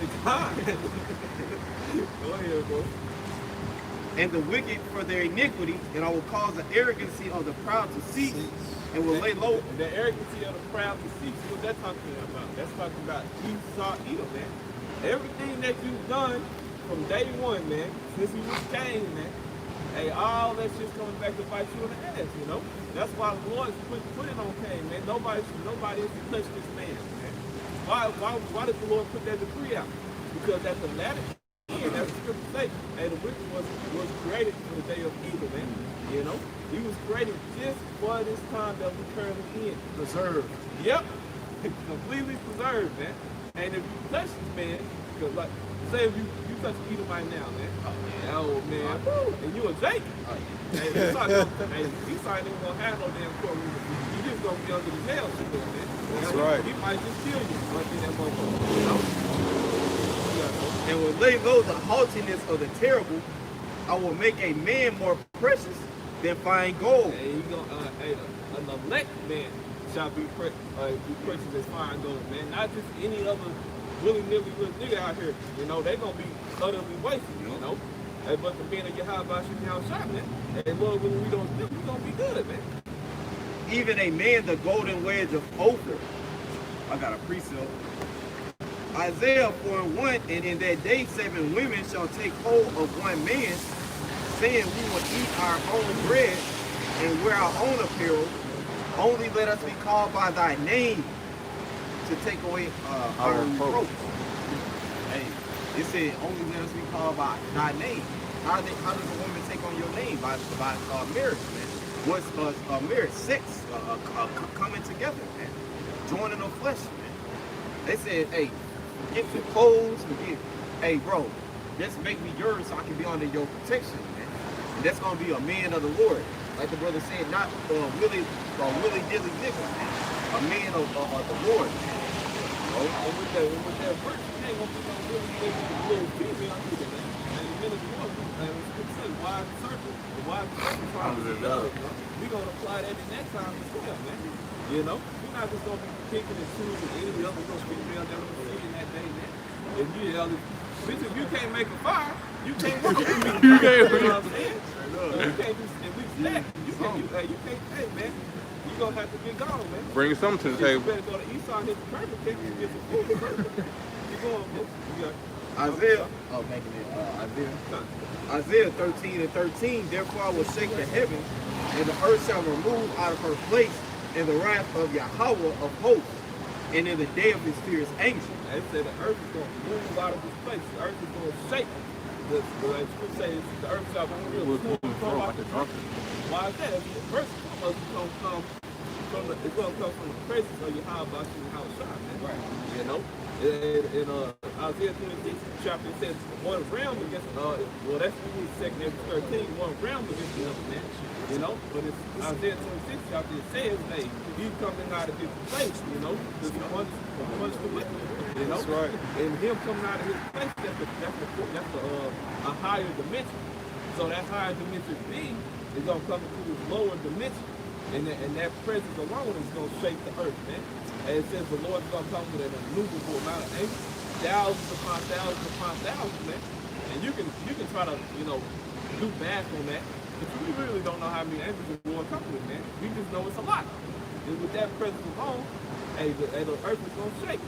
And to add on top of that, and the missile's gonna be going at the same time, bro. So to be on earth, on ground zero, with all this going on, that's why again, what I call it, you know, that's why men's heart is going to fail them from fear, man. You know? Verse 14, and it shall be as a chase rope, and as a sheep that no man taketh up. They shall turn every man to his own people, and flee every one into his own land. And this is the point. This is the point. You know, these other nations, man, they gonna see how unprofitable America has become, man. And we in that time now. All these places have been mainly shut down. You know, with Starbucks closed, 500 odd stores this year. You know, Foot Locker closed like 600. You know, amongst other major companies, they closed hella stores around the USA. And with that being said, hey, these other nations are gonna go back to their own countries because they see that they can't make a profit off the back of the so-called Negroes, Latinos, and Native Americans anymore, man. Well, then also you have to, to it, everything is being transferred over to the internet. The internet is becoming more and more capable. That's why they have to roll out these systems, the data plans that are, the networks and the systems that are able to transfer data faster because why? There's more data being transferred. So you have to keep up with a system that's able to be compatible with all of the data. Now, Esau collecting more data than you think. For you to be able to say, hey Siri, and your phone answer you, that means that nigga's listening to everything you're saying. Before and afterwards. For you to be able to hold your phone to your face and unlock that bitch, and then you put it on anybody else and it don't unlock, that means that it's looking at everything. So this is more data being collected for the sake of what's the word I'm looking for? Not even security. That's not BS. Market of beast system. But the word I'm looking for, just the reason why they created the market of beast, they say, is for not simplicity, but convenience. You know, for the sake of convenience, all of these things are being done, but really it's, you know, like I said, to support his agenda. You know, And that convenience is being contacted. Yeah. I mean, as a minute lawyer, you know, as the scripture say, you know, we are not ignorant to Satan's devices, man. You know, that was easy to see now. You know, with this pandemic. You know, don't touch nobody. Stay 6 feet away. There go that number 6 again. You know, stay 6 feet away. Don't touch it. Stay on this side of the restaurant and don't touch nobody. Being contacted. So with the mark of beast being implemented, you just gonna have to wave your hand over the register and you're gonna pay. They already got the technology. Yep. Then you got the Apple Pay, Google Pay, Android Pay.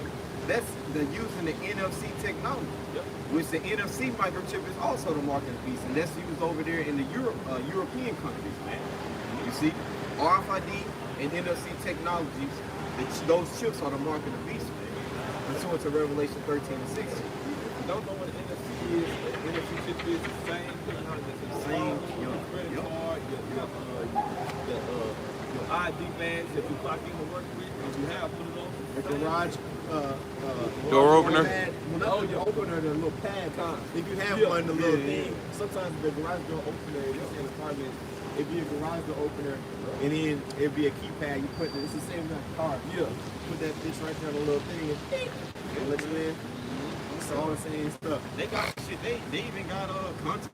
You know the contactless debit card. You swipe that hole. Yeah, that's Swipe that hole. I ain't seen that shit. Yeah, I think that shit. Yeah, bro.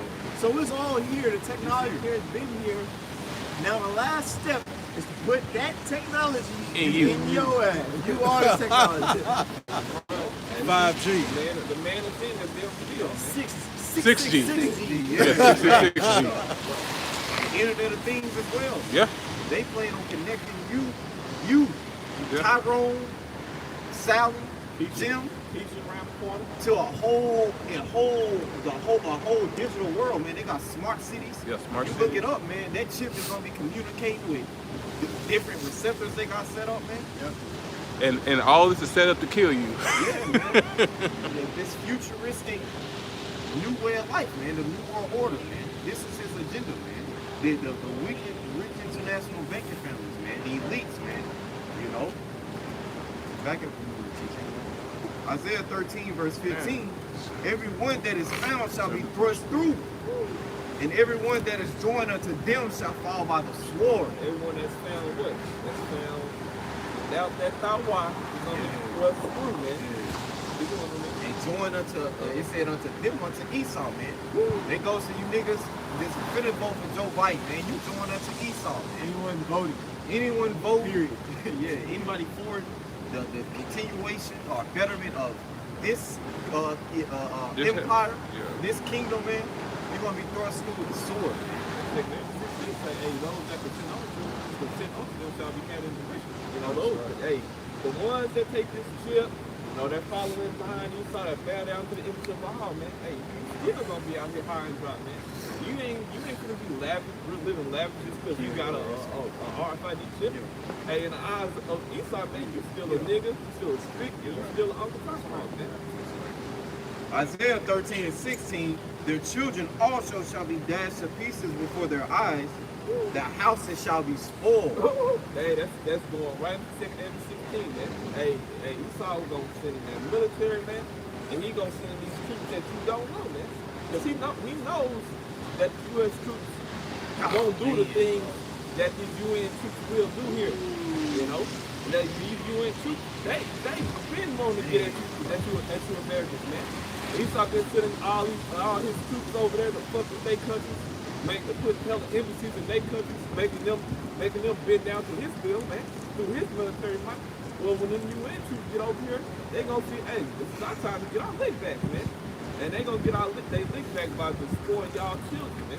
And y'all gonna watch, you know. That's something that's gonna be worse than that, man.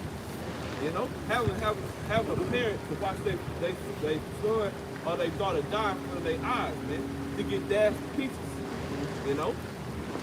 And their wives ravished. Behold, I will stir up the Medes against them. Woo, the Medes, that's talking about the Russians, man, you know. Which shall not regard silver, and as for gold, they shall not delight in.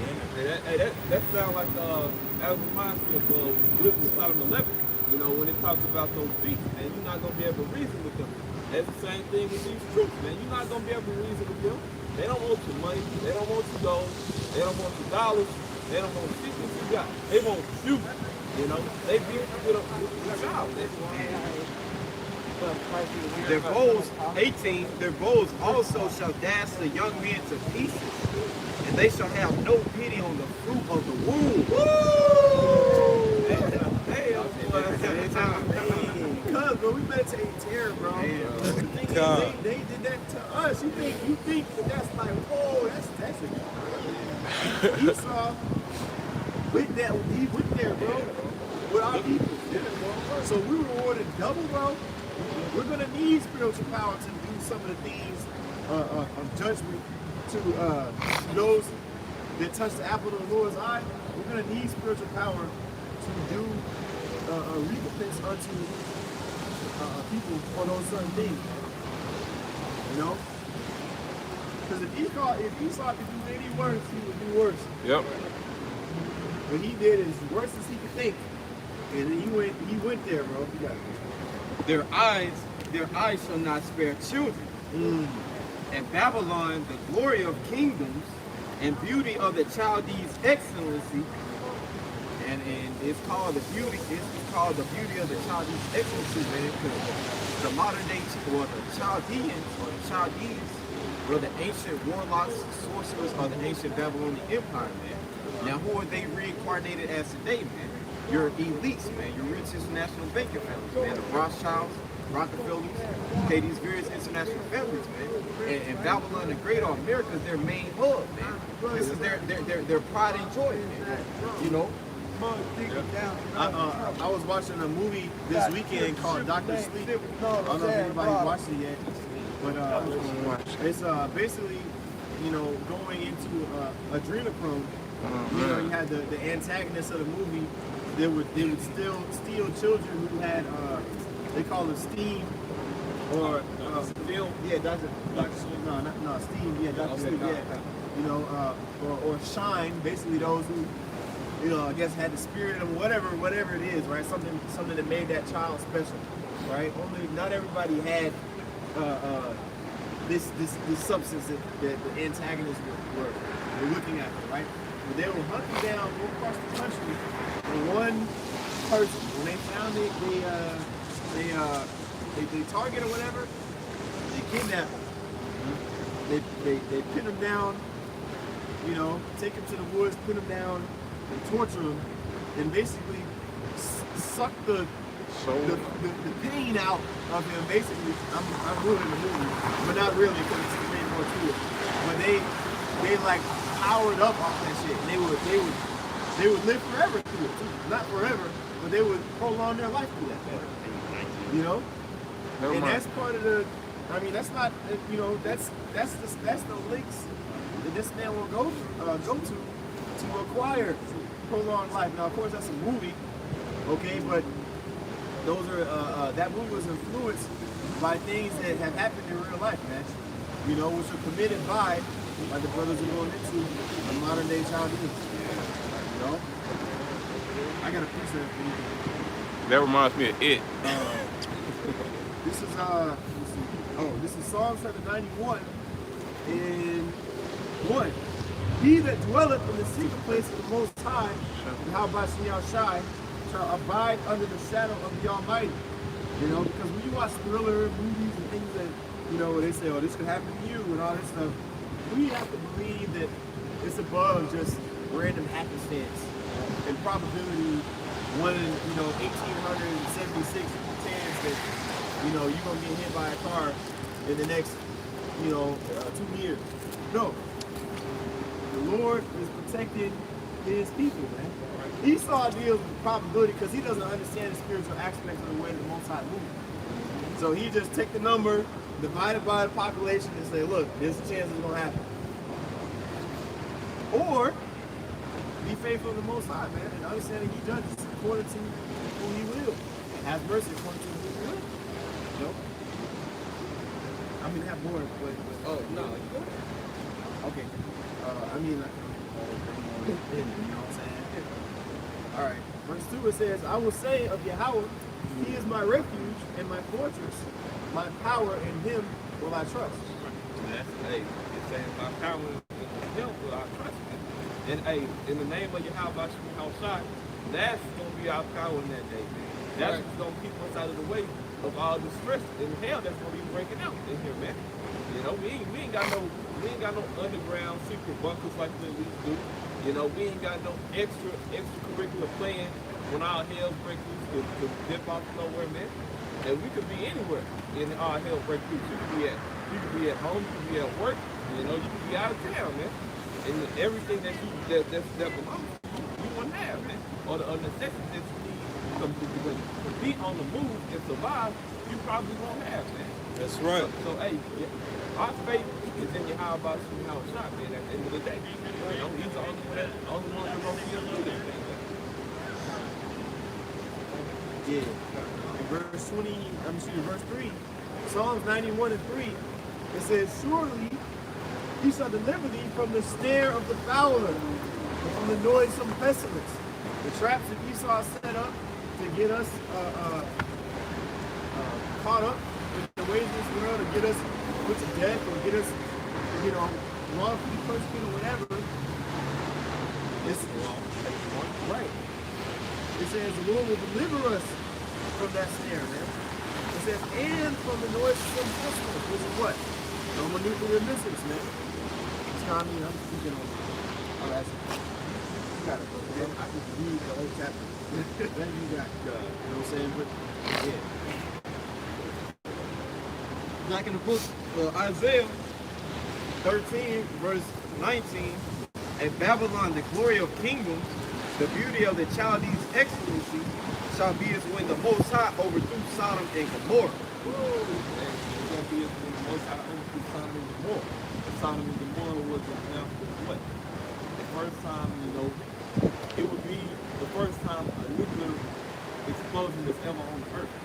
And the city was salt. And that salt was 100% sulfur, and the land was laid flat. And nothing grows there anymore.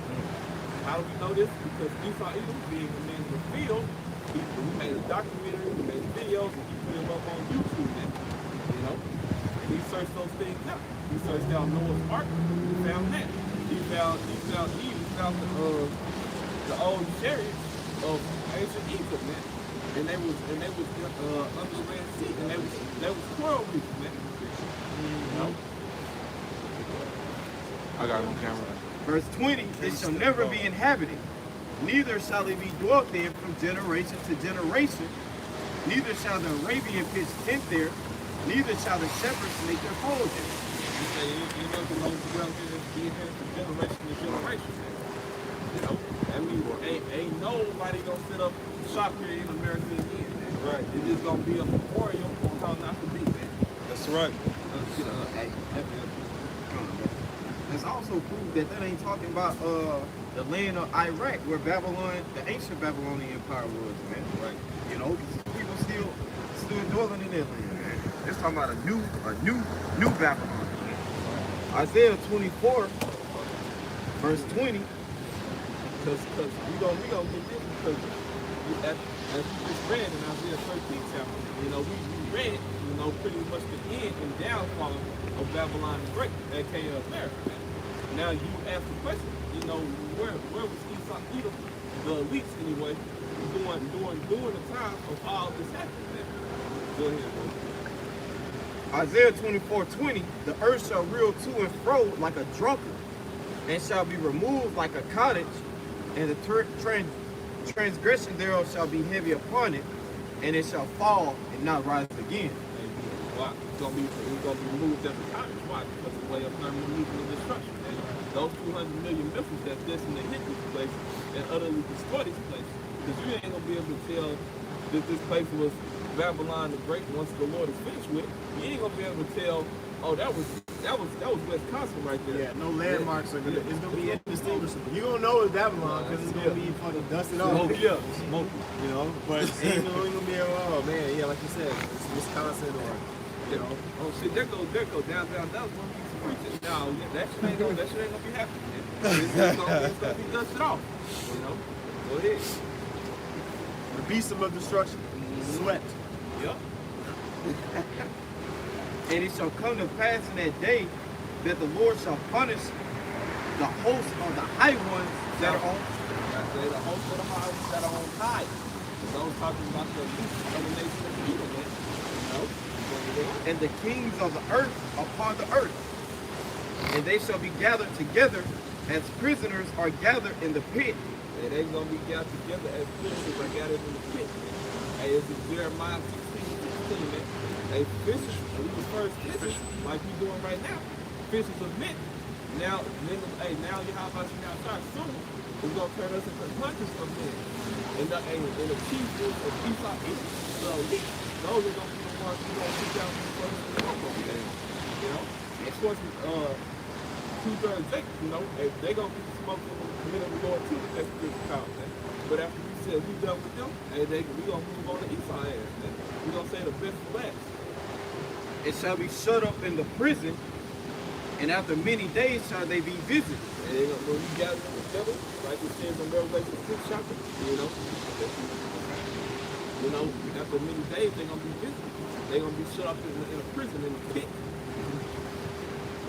I got a precept. Isaiah 14:1. For Yahweh, Ba'ashim Yahushua, will have mercy on Jacob and will yet choose Israel and set them in power, and set them in their own land. And the strangers shall be joined with them, and they shall cleave to the house of Jacob. You know, this is the redemption of the nation of Israel, including the Israelite foreigners, which, and in these days and times, we are all Israelite foreigners. No one grew up learning those stuff that we can't party. That's right. You know, it says, and the people shall take them and bring them to their place. And the house of Israel shall possess them in the land of the Lord with servants and handmaids, and they shall take them captives. Captives they were. And they shall rule over their oppressors.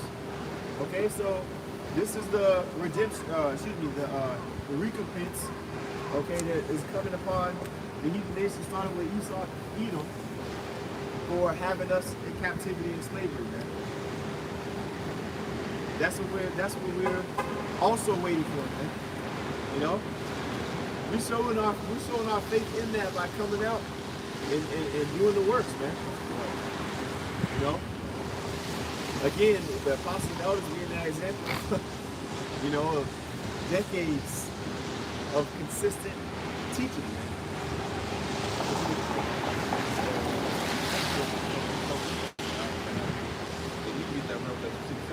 Revelation 6, verse 13. And the stars of heaven fell unto the earth. I'm sorry, you want me to start at 13? And the stars of heaven fell unto the earth, even as a fig tree casteth her untimely figs when she is shaken of a mighty wind.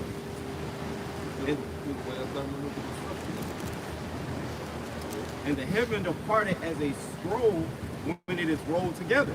The heavens departed as a scroll when it is rolled together. It's talking about the nuclear Muslim crowd.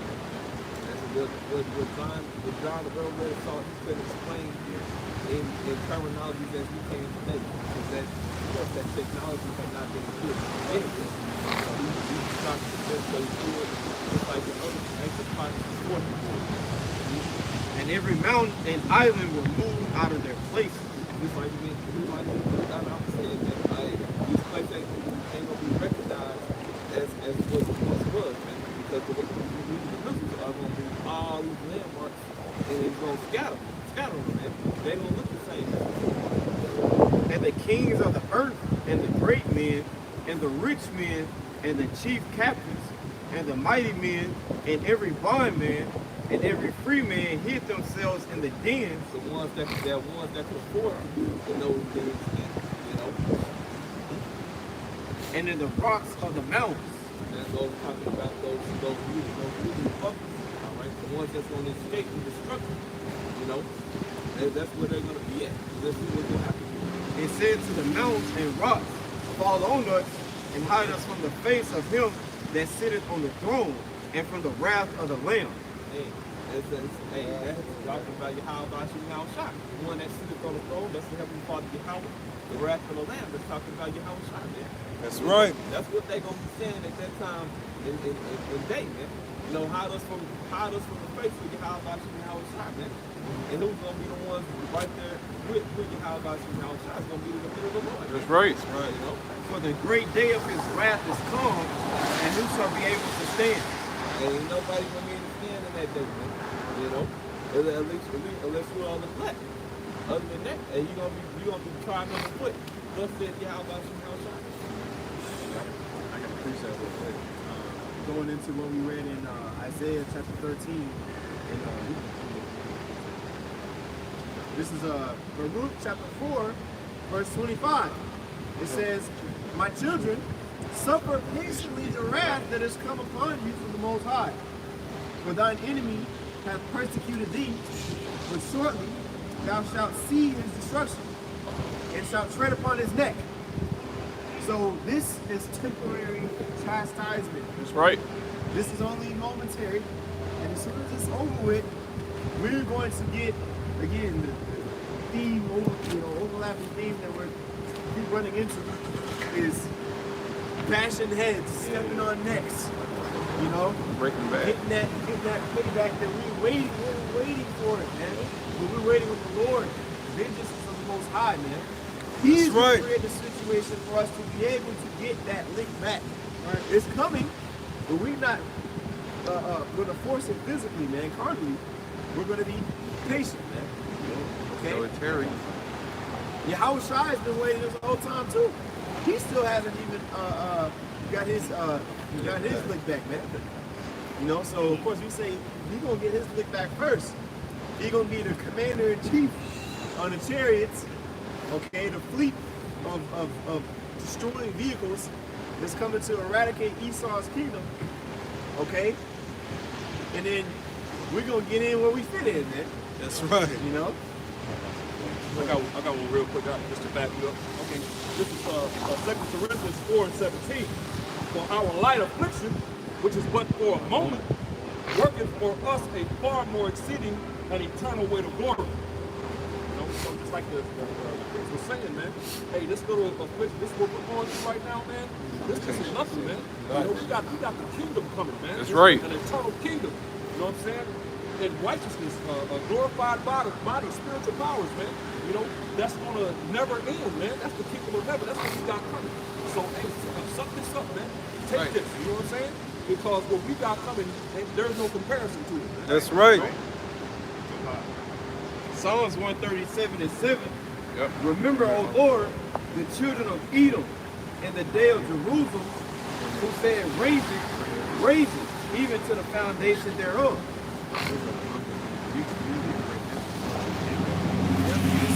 Esau's history, right? Esau's history, looking and seeing what's happening to us during the Babylonian overthrow.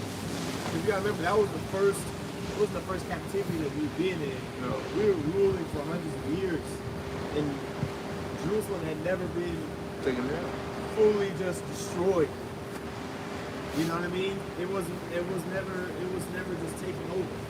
So that was a key moment for Esau in his mind as a W. Yeah, finally, Lord. And we're not even Lord, Jesus, pray the cross and all that. But, you know, basically their God has forsaken them. You know? So burn it up. Yeah, burn it out. That was them seeing their having their will upon us. You know? Because we're enemies. You know? But destruction is coming upon those people. Not just for that, but all the other things that they've committed since then. Okay, but they've been coming against us for millennia, man. Verse 8, O daughter of Babylon, who art to be destroyed, happy shall he be that rewarded thee as thou hast served us.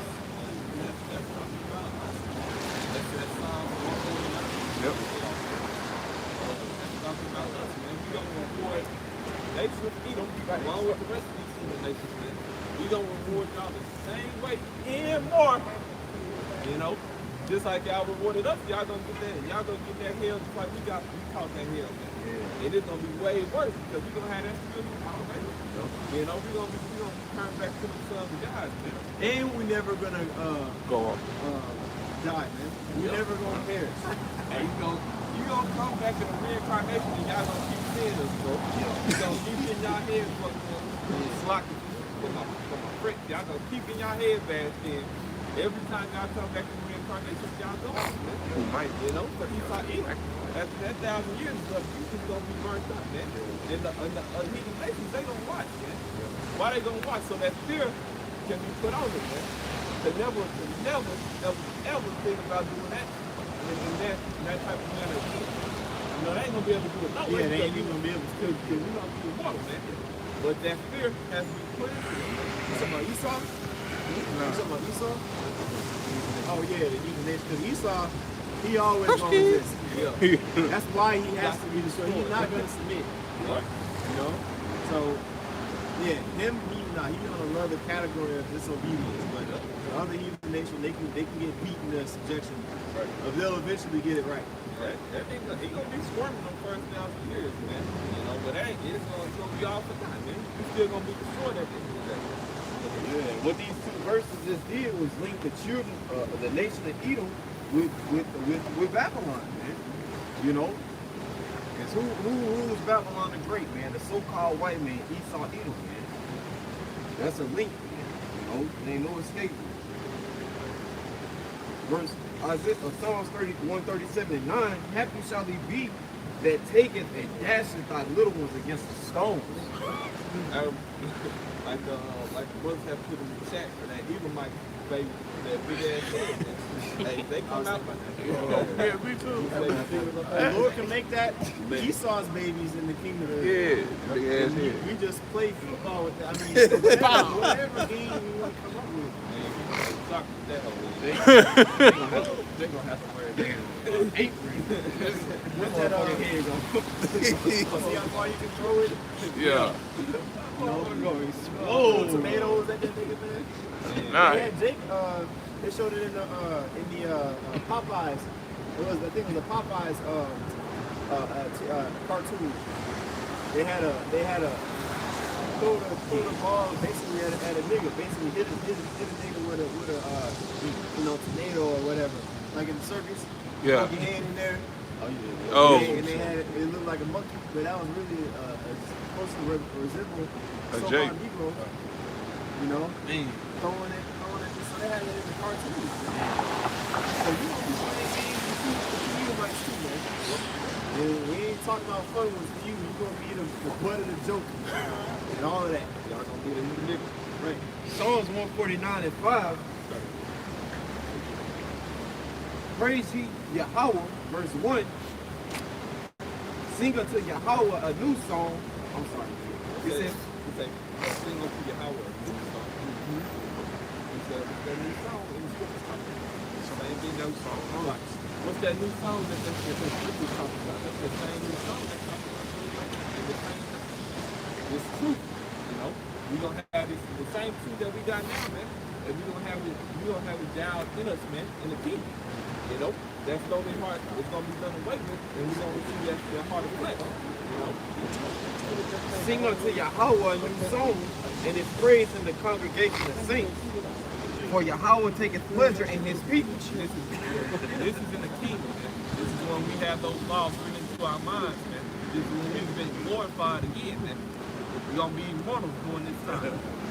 He will beautify the meek with salvation. Hey, we're gonna beautify the meek with salvation. Who is the meek? Who is the downtrodden, man? That's talking about the nation of Israel, man. More so the elect of the nation of Israel in today's captivity. You know? Let the saints be joyful in glory. Let them sing aloud upon their beds. Let the high praises of the Most High be in their mouth, and a two-edged sword in their hand. Two-edged sword for what? For straight judgment, man. Because with a two-edged sword, there's no way that you can't die if you get hit with it, man.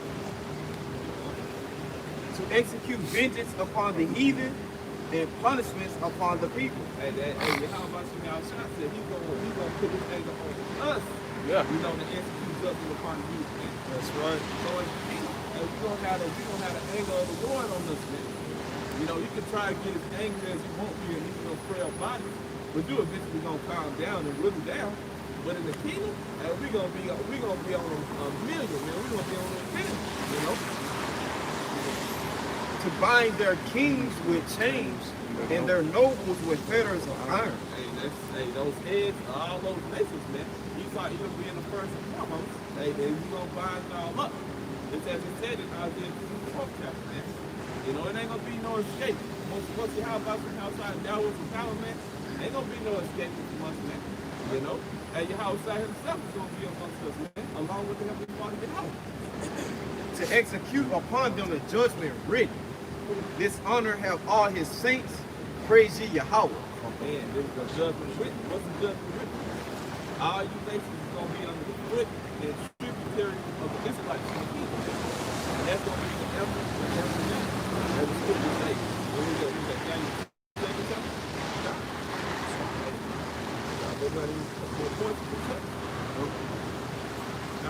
Now, we give all praise, honor, and glory to Yahweh, Ba'ashem, Yahweh Shai, Ba'ashem, Kakudash.